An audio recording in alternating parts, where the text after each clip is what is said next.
Since its release about 3 years ago, Overwatch 2 has introduced 5 new supports into its roster.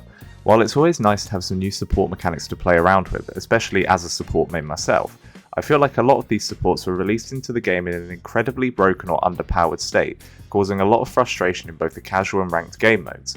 Today I would like to highlight each of these support releases and talk about what was wrong with them, how they were overtuned or undertuned, and discuss potential ways this could have been avoided, starting with the support released on day 1 of Overwatch 2, Kiriko. Kiriko was massively overtuned upon her release in 2022, in all aspects. Starting with her primary fire, she could sometimes outdamage even the highest damaging DPS characters with her kunai that hit for 120 per headshot and had a massive projectile size. Her healing Ofuda was probably her most balanced ability and has barely been changed to this day, however. Her ultimate, on the other hand, Kitsune Rush, was and is still incredibly strong, being a win condition in teamfights due to its cooldown reduction and attack speed buffs it applies to the team.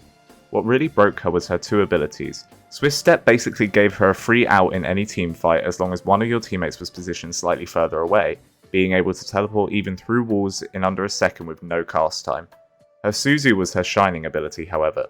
The fact she could cleanse any negative effects such as Reinhardt stun, Ana anti-nade and Junker Queen's bleed, heal, and provide a couple seconds of invulnerability to multiple teammates within range at once was absolutely crazy, and basically immediately made her a must pick, pushing Ana out of the meta for a while. Eventually, Blizzard saw the many issues with her and made some changes to cooldowns, her healing numbers and projectile sizes. However, she still remains this day very broken and a very viable pick, especially with more characters being able to use negative effects such as Malga's Burn and Illari's Captive's Sun. So how would I have changed her on release? I think being able to cleanse the whole team at once is an absolutely crazy ability and would maybe work better being a single target ability. You could then maybe just save the tank, and it feels a lot fairer on the other team instead of their whole ultimate being negated. The rest of her kit, however, can remain mostly the same. I like the idea of a support that can deal a lot of damage with some skill. She has a very high skill ceiling, and this is what you want in new characters. Now we're going to look at a character on the complete opposite end of the spectrum, Lifeweaver. On release, Lifeweaver was, well, horrific. Don't get me wrong, I'm a Lifeweaver main myself, I love his kit, I love his playstyle, design and everything about him, but even I can't deny this character is horrendously designed, and on release was even worse than he is now. To start, his healing was piss poor, only being able to charge his petals slowly up to 70 before releasing them with a very long travel time that can be stopped by shields. His primary fire damage was just like tickling the enemy to death, and wasn't really good at securing any kind of kills.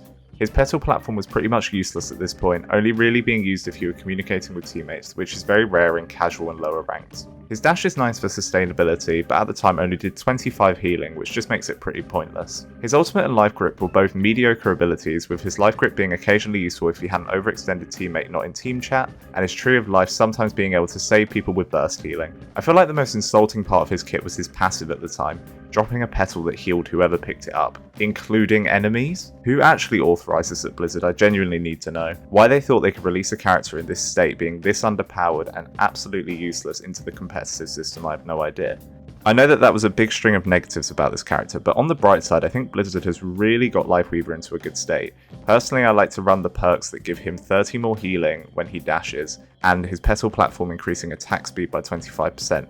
Both of which genuinely make him feel quite viable for a good player who's invested time into the character, aka me. Now we're going to go back to an incredibly broken character who I believe has the most misguided release so far, Illari. Illari feels like Overwatch couldn't decide whether they wanted to release a DPS or support character, so they just did both at once and made whatever we got with Illari. I love the idea of a support that builds a turret that heals, and it's always something I've wanted from the game, and they nailed that ability on release.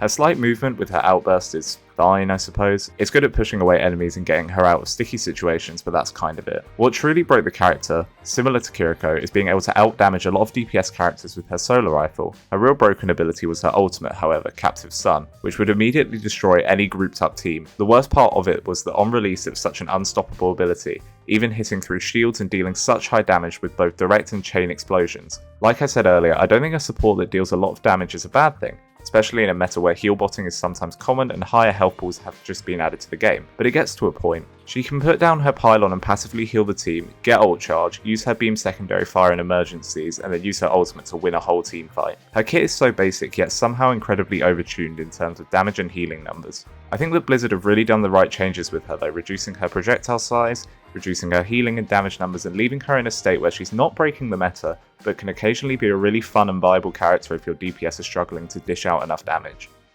I'd like to take a quick second here to mention Juno, as I believe she had the most normal release out of any character, and I don't have anything major of note to say about her.